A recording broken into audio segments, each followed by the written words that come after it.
Hola amigos, sean bienvenidos a una nueva entrega de su programa Enfoques Jurídicos. Boris de León, su servidor, les da las gracias por la sintonía.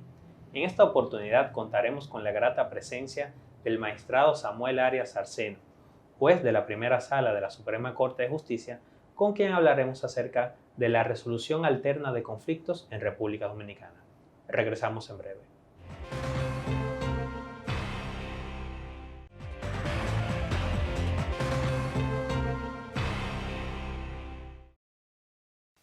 Bien amigos, estamos de vuelta en su programa Enfoques Jurídicos.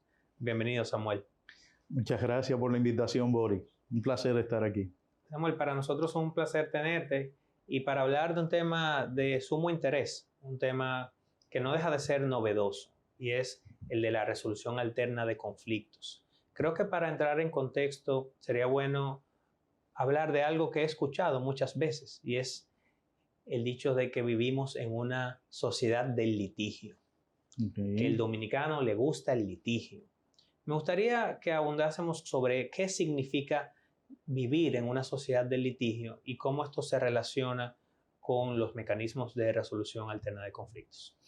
Bien, efectivamente, Boris, tal y como tú lo dices, vivimos en una sociedad enraizada básicamente en conflicto. ¿Qué es lo que pasa? Sencillamente nos hemos acostumbrado a dirimir los conflictos de manera violenta o, en el mejor de los casos, pues acudiendo a las vías legales. Esto produce lógicamente una sobresaturación de lo que son los tribunales porque la gente va a reclamar justicia. Pero el hecho de ir a los tribunales no significa que necesariamente restaura la armonía social que se pierde como consecuencia del conflicto. Y vivimos en esa mecánica, ¿no?, de que o utilizamos los métodos violentos para resolver los conflictos o sencillamente nos vamos a los tribunales donde una decisión judicial hasta pudiera agravar el conflicto que surge entre las partes. Y yéndonos a la raíz del problema, ¿cómo nosotros podríamos definir al conflicto y sus fuentes para, digamos que, partir de ahí? Bueno, si una noción muy general de conflicto es sencillamente un encuentro de opiniones contrapuestas entre dos o más personas. Eso genera un conflicto. Ahora, el conflicto es necesario, totalmente necesario, porque por eso evoluciona la sociedad en la medida en que se produce conflicto, se saben gestionar los conflictos y entonces a través del consenso, del diálogo, pues se logra una solución armónica, pero son totalmente necesarios y son una realidad social. Sencillamente, dos o más personas entran en contradicción porque sus puntos de vista son diferentes y, lógicamente, es cuestión de cómo vamos a gestionar el conflicto lo que determinará si será un conflicto positivo o será un conflicto negativo. La forma de gestionar los conflictos viene a ser, digamos que, una característica de las sociedades, de cómo las sociedades se conducen, si se conducen de manera violenta, si se conducen de manera armoniosa. Nos gustaría saber, en cuanto a las formas de gestión de los conflictos, ¿cómo valoras la realidad dominicana?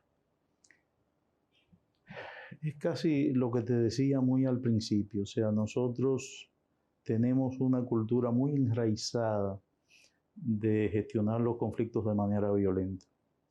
Y eso obedece a que sencillamente tal vez culturalmente no hemos podido evolucionar y cambiar ese chip de la cultura de la violencia por la cultura de la no violencia. Es decir, tratar de formar una sociedad un poco más pacífica. Ahora, nosotros hemos vivido en constante ebullición, inclusive histórica. Tú te pones a analizar que en lo que es esta isla, el primer recuerdo que tenemos es la abolición total de una raza. Empezando por ahí, imagínate, ese conflicto en el cual se elimina totalmente los indígenas de de la isla La Hispaniola en ese momento. Y así sucesivamente, guerras, revoluciones. Hemos sido bastante efervescentes en cuanto a conflictos se refiere. Y hoy en día, pues para nadie es un secreto que todavía tenemos muchos vestigios de violencia. Por momentos aumenta, por momentos disminuye, pero definitivamente estamos en presencia de una sociedad violenta. ¿Y cómo inciden los mecanismos de resolución alterna de conflictos en el apaciguamiento de esta situación que digamos que tiene como objetivo llegar a vivir en una cultura de paz? Claro. ¿Cómo nosotros podemos auxiliarnos de estas metodologías para lograr ese propósito?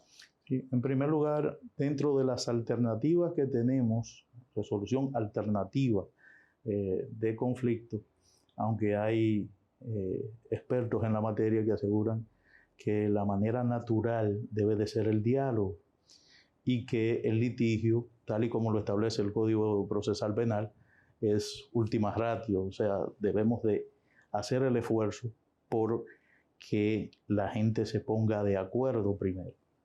Pero dentro de los métodos alternos de resolución de conflictos, vamos a tener uno que es adversarial, que es el arbitraje.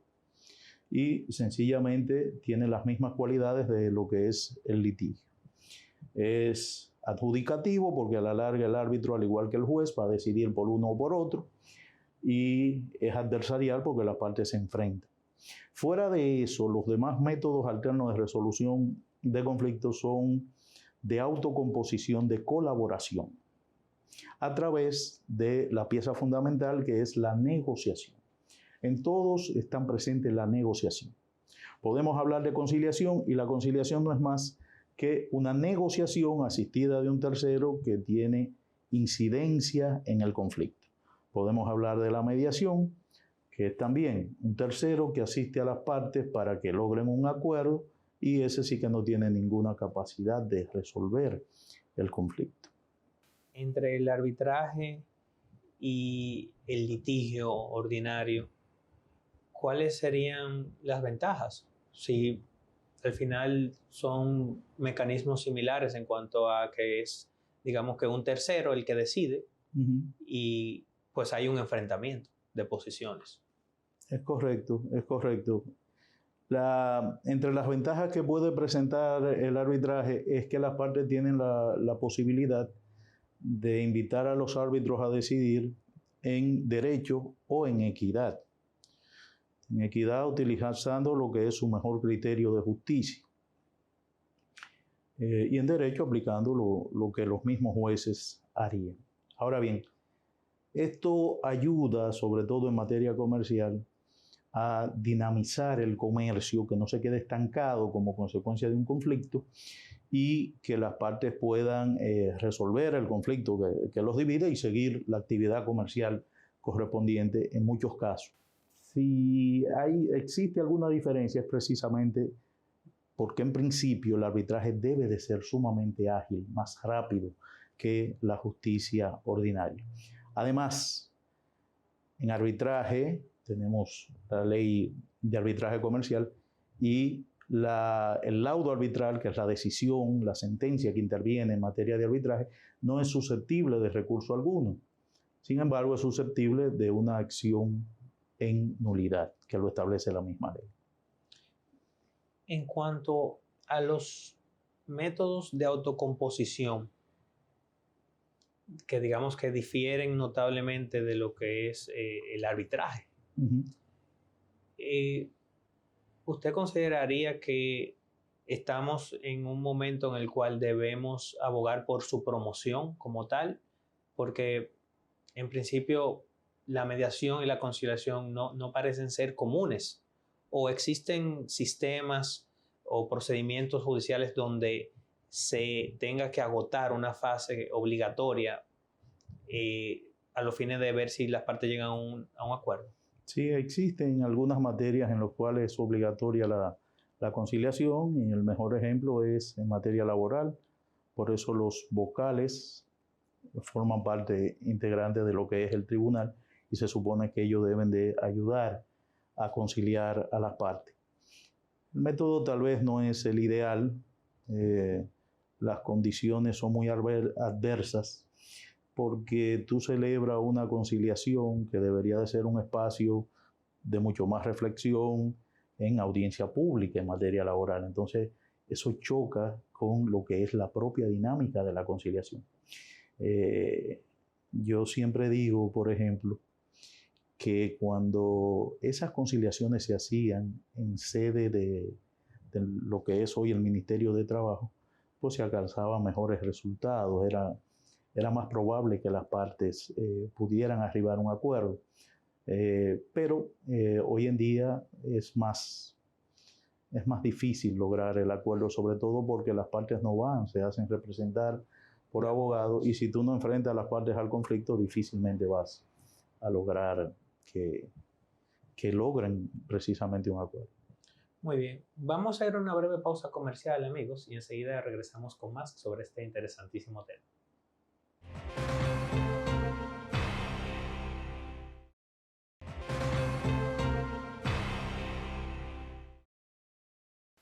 Bien, amigos, estamos de vuelta en su programa Enfoques Jurídicos, compartiendo con el magistrado Samuel Arias Arseno, juez de la primera sala de la Suprema Corte de Justicia, con quien hablamos acerca del sistema de resolución alterna de conflictos en República Dominicana.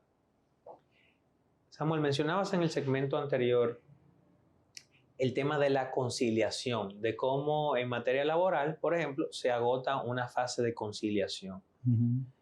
Sin embargo, pregunto yo, a propósito de por qué en otras materias la conciliación rara vez surte éxito.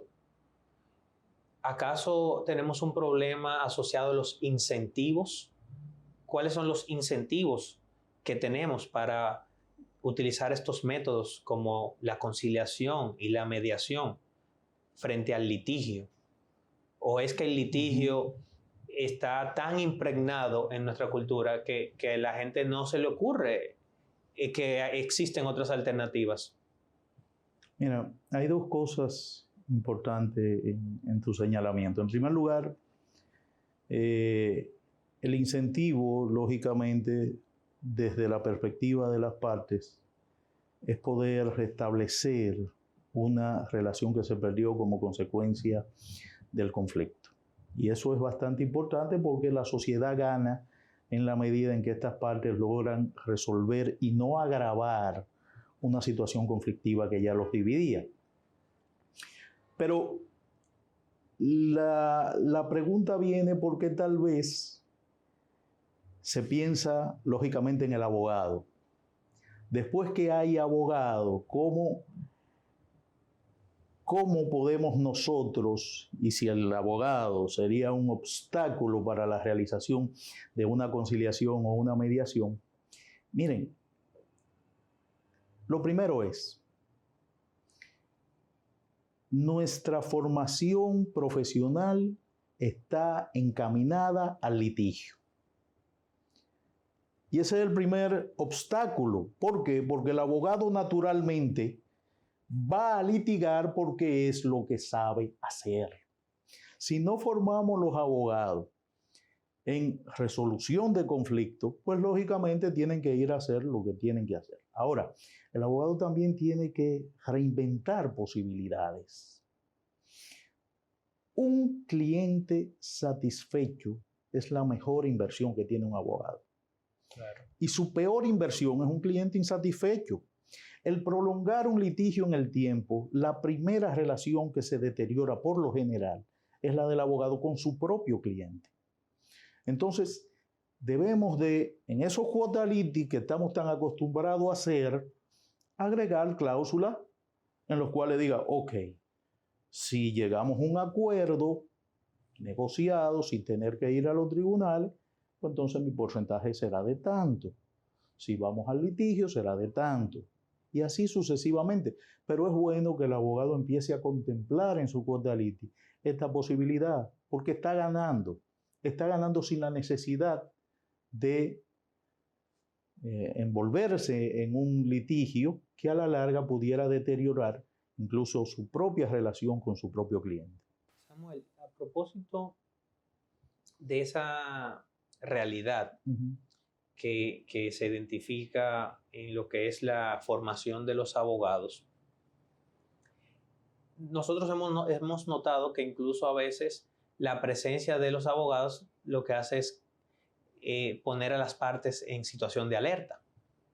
O sea, ir a una reunión con un abogado, generalmente la otra parte dice, no, pero si vino tu abogado, yo voy a buscar a mi abogado. Claro. Y poco a poco entonces la posibilidad del acuerdo se distancia. ¿Cómo nosotros podemos valorar desde el punto de vista de las personas, digamos, de los clientes de los abogados, de las personas que están envueltas en el litigio de manera directa, pues la ventaja de tener una solución alterna al litigio? Porque el litigio, al ser algo tan normal, tan frecuente, tan común, quizás no es valorado en su justa dimensión como método de solución del conflicto. Ahorita mencionabas lo que ocurre con el retrasar el litigio o el dilatar el litigio, que eso también en los casos civiles se ve mucho. Hay muchas personas que en casos civiles incluso se ha discutido el tema de las comunicaciones recíprocas de documentos, cuando la ley establece que debe haber una comunicación espontánea que debería producirse antes de la primera audiencia o en la primera audiencia. Nosotros, como usuarios del sistema judicial, ¿cómo podemos contextualizar en su justa dimensión que el litigio, no solo en materia penal, debería ser la última ratio? Sí, fíjate, tú hablabas de que estoy en una reunión, me voy a reunir llegó uno con un abogado y eso es una alerta, una alarma. Pues no, yo no lo veo así, aunque sé que es así. Pero fíjate lo que sucede, es que siempre será necesario la participación de un abogado, porque sería muy cuesta arriba que alguien se aventure a llegar a un acuerdo y firmar sin tener la asesoría de un profesional del derecho. Claro. Entonces, yo creo que en la medida en que logremos incentivar a los abogados a que participen, a que entiendan que con ello no están perdiendo, porque hay un asunto también económico. Si llego a un acuerdo, pierdo. No, para nada. Estás ganando tal vez menos, pero has dejado un cliente satisfecho que a la vez va a ser multiplicador de otros clientes, lógicamente. Entonces, no se debe de ver como que en realidad un abogado va a un proceso de esto y que sencillamente va a perder económicamente. Yo creo que ese es el primer obstáculo a vencer, porque las partes tendrán sus intereses. Yo vuelvo y reitero que lo mejor del mundo es que las partes puedan lograr y restablecer esa armonía que se ha perdido como consecuencia del litigio. Pero siempre se ha tenido ese temor. Si hay abogados ya, ¿cómo hacemos? Sencillamente es cuestión de que los abogados vayamos aprendiendo. Y, muy importante, la formación tiene que ir cambiando en nuestras universidades. Nosotros tenemos que enseñar al abogado que también son entes que pueden negociar, hay que enseñar principios de negociación, hay que enseñar arbitraje, hay que enseñar conciliación, mediación, todos los métodos. ¿Cómo incide, Samuel, en este tema de la resolución alterna de conflictos, la problemática de la salud mental? Bueno, indiscutiblemente hay que diferenciar en el conflicto, porque cuando uno trabaja en conflictología, como se le llama, uno trabaja con conflictos interpersonales. Sin embargo, la salud mental puede y atañe a conflictos que son intrapersonales. Y ya eso, el campo es para psicólogos, psiquiatras, gente que trabajan con la conducta humana. Lógicamente, qué sé yo, un exceso de violencia como lo que a veces se vive en este país, pues necesariamente alteran lo que es hasta tu situación mental. Pero son dos campos totalmente distintos. O sea, ya... Y ahí entra entonces, digamos que a cobrar importancia el profesional de la mediación. Claro. Porque lo menciono a propósito de la postura que a veces puede asumir una parte. Una parte puede asumir una postura basada en emociones. Y eso debe de detectarlo muy bien un mediador o un conciliador y remitir a esa persona a buscar ayuda profesional, lógicamente. Porque si no está esa persona en desequilibrio a la hora de llegar a algún acuerdo. O sea, eso debe de detectarlo un mediador, lógicamente. Muy bien.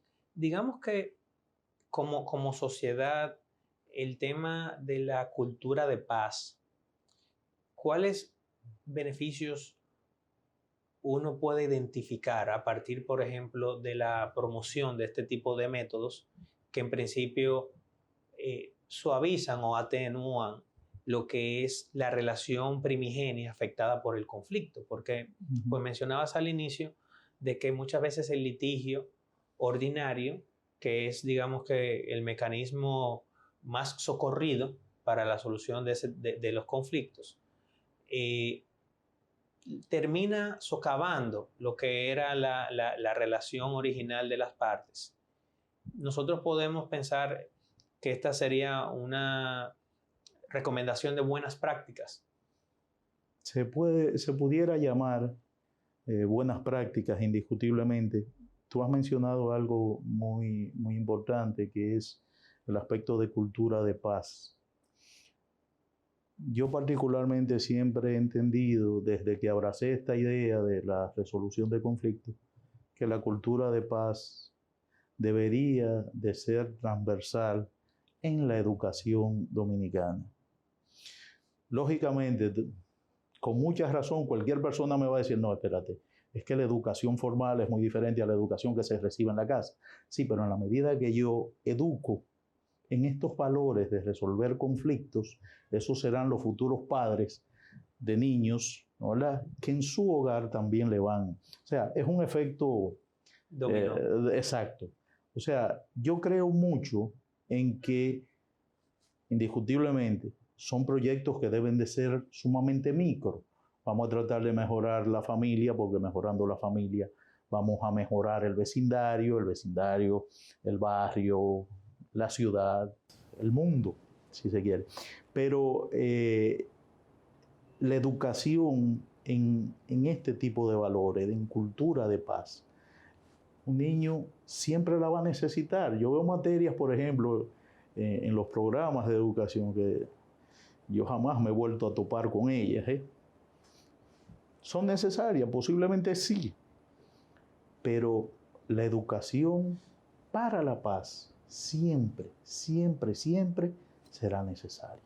De manera que la formación no es exclusiva para los abogados en esta materia. No, todo lo contrario. Mientras más ciudadanos abracen esta idea, vamos a tener una sociedad en valores pacíficos, claro, y disminuimos la violencia. Disminuimos la tensión, disminuimos incluso las posibilidades de que relaciones comerciales se dañen para siempre. Correcto. Con las consecuencias negativas que también eso trae para terceros. Porque muchas veces estos conflictos de los que estamos hablando, pues atañen a terceros que son afectados directa o indirectamente. Correcto. Samuel, muchísimas gracias por venir al programa. Esperamos contar con tu presencia en una próxima ocasión. Y amigos, hasta una próxima entrega de su programa Enfoques Jurídicos.